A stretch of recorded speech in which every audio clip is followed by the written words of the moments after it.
కాంగ్రెస్ పార్టీకి సంబంధించిన ముఖ్యమంత్రి కావచ్చు, ఉప ముఖ్యమంత్రి కావచ్చు, మంత్రులు కావచ్చు,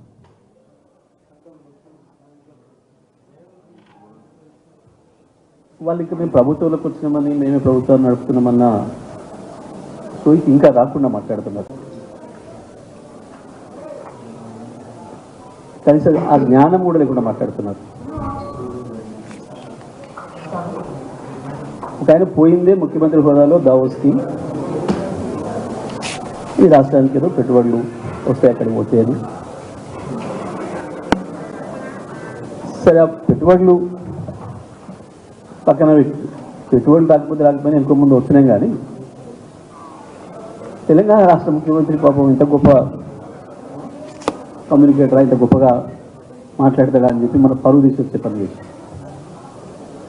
ఇక వారి మంత్రుల సహచరులు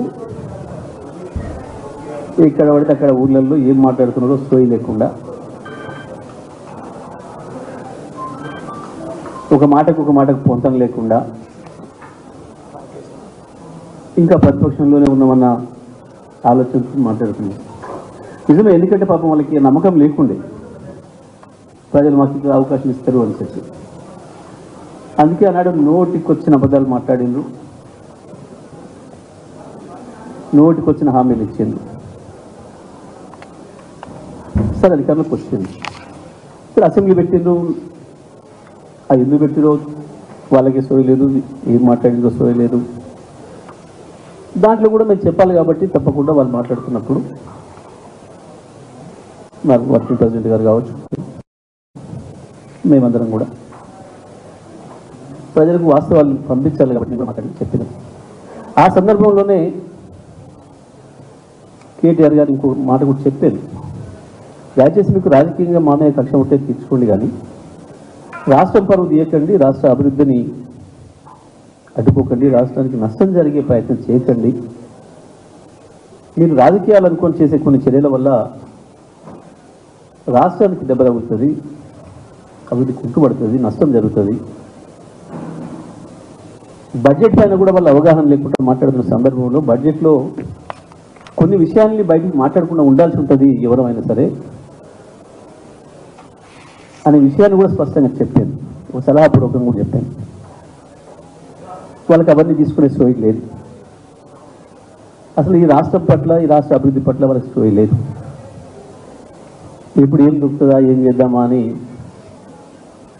వేట కుక్కలాగా దిగుతున్నారు తప్ప ఇంకొకటి లేదు. ఇంకా పైగా బీఆర్ఎస్ పార్టీని 14 ముక్కలు చేస్తా, 39 ముక్కలు చేస్తా, నువ్వు కాంగ్రెస్కే కోవత్తు అని చెప్పి నీ పార్టీలోనే చాలామంది మొత్తుకున్నారు. బీఆర్ఎస్ను ముక్కలు చేయడం నీతో కాదు, నీ తాతతరం కూడా కాదు. చాలామంది పోయిండ్రు. టీఆర్ఎస్ పుట్టినాడు పిడికెడు మందుతోని ప్రారంభం చేసాడు కేసీఆర్ గారు. ఆ రోజు ఆదిలోనే గొంతు నొక్కేస్తా అని చెప్పి ఇప్పుడు మీ బాసుకు బాసు చాలా మాట్లాడింది. అయ్యాల మగలు పుట్టింది పుబ్బల పోతుంది ఉంటుందా, గిదంతా కేసీఆర్ నడుపుతాడా, చాలా మాట్లాడింది. చూస్తుండగానే ఎట్లా లేపాలను తెలంగాణ ఉద్యమాన్ని ప్రజల్లో తీసుకొచ్చిండ్రు. ఆ తర్వాత ఆయన పోయి మీ బాస్ రాజశేఖర రెడ్డి ఆయన వచ్చి కూడా ఖతం చేస్తా అన్నాడు. ఆయనతో ఉండ కాలేదు. ఇద్దరు కలిసి కూడా చేసిండ్రు. పైకి రాజకీయ శత్రువులైనా కేసీఆర్ గారిని ఖతం చేస్తాము అని చెప్పి ఇద్దరు కలిసి, ఆంధ్ర రాష్ట్రానికి సంబంధించిన మాజీ ముఖ్యమంత్రులు ఇద్దరు కలిసి కూడా కుట్రలు చేశారు. ఎన్నికలలో లోపాయకారిగా ఒప్పందాలు చేసుకొని పనిచేసిండ్రు. ఉద్యమాన్ని నిలబెట్టడానికి కేసీఆర్ గారు ఎత్తుగడలో భాగంగా తీసుకొని తెచ్చిన ఉప ఎన్నికల్లో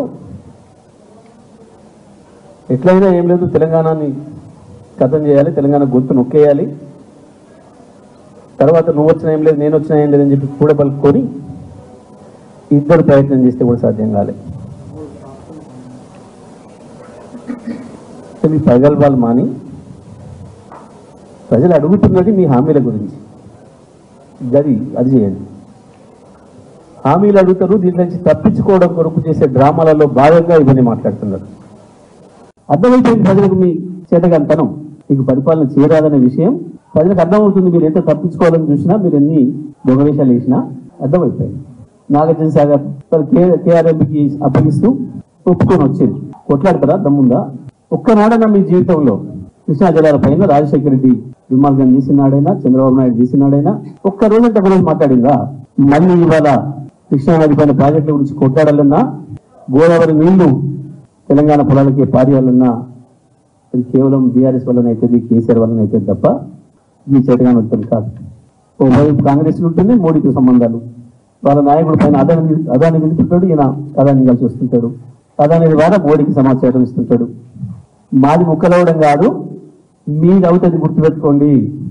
ఏకనాథ్ షిండేలు మీ దాంట్లో వెళ్తారు, అది గుర్తుపెట్టుకోండి. దానికి నువ్వే అవుతావో మీ బాస్ అవుతాడు ఏకనాథ్ షిండేలు. బీఆర్ఎస్ పార్టీ మీద ఇటువంటి చాలా గుర్తుంచుకుంటూ వచ్చారు. దీనినే బతికిరు మీరు, మీ బాసులు, మీ ఆంధ్ర బాసులు అందరూ కూడా ఇట్లనే చెప్పుకుంటూ బతికిరు. అయినా బీఆర్ఎస్ నిలబడి ఉన్నది ఉంటుంది. తెలంగాణ ఉన్నంత కాలం బీఆర్ఎస్ పార్టీ ఉంటుంది. పార్టీలు చేసామని ఇవ్వలే మీకు ప్రజలు అధికారం, పనిచేయమని ఇచ్చింది. ఏమో టీఆర్ఎస్ ఇప్పటిదాకా ఇచ్చింది, ఇది ఇస్తూనే ఉంటుంది. ఇది వీళ్ళేదో 420 హామీలు ఇచ్చారు. ఇక 40 వచ్చినా చాలు కదా, మనకు అదనంగా వస్తుంది. ఉన్నాయైతే పోవు కదా, కేసీఆర్ పెట్టిన ఎక్కడ పోవు కదా అని ప్రజలు కొంచెం అదమర్చింది. ఇప్పుడు దాంట్లో నుంచి బయటపడడానికి ఈ చిల్లర మాటలు, చిల్లర చేస్తారు, చిల్లర వేషాలు ఇవి మానుకోవాలి. ఇప్పటికైనా పార్టీని చీల్చడం కొరకు అధికారం ఎవరు ప్రజలు పని చేయమని ఇస్తారు. మీరు ఇచ్చిన హామీల్ని నమ్మి అవి నెరవేర్తేనే వాళ్ళ జీవితాల్లో కొంత అభివృద్ధి వస్తుందని ఇస్తారు. కాబట్టి ఇప్పటికైనా కోమటిరెడ్డి వెంకటరెడ్డి కావచ్చు, ఇంకా ఆయన మిత్రులు, ఇతర మంత్రులు కూడా ఈ ప్రగల్భాలు మాని పాలనపైన దృష్టి పెట్టాలని, ప్రజల తక్షణ సమస్యలు ఉన్న వాటిపైన దృష్టి పెట్టి ఆ కనీసం ఎరువులైనా సకాలంగా అందించే ప్రయత్నం చేయండి. రైతు బంధులు, రుణమాఫీలు, గ్యాసులు, విద్యుత్ ఛార్జీల మాఫీలు వాటిపైన దృష్టి పెట్టాలి తప్ప ఈ కేవలం ఏదో బీఆర్ఎస్ని చీల్స్తామని చెప్పేదాంతోనో, బీఆర్ఎస్ చీల్చడంతోనో ప్రజల నుంచి తప్పించుకుంటామని అనుకుంటే అమాయకత్వం అవుతుంది. మీరు మమ్మల్ని చీల్చడం కాదు, ప్రజల్ని మిమ్మల్ని చీల్చి చెండాడతారు. అది గుర్తుపెట్టుకొని పనిచేయాలని చెప్పి హెచ్చరిస్తా ఉన్నాను.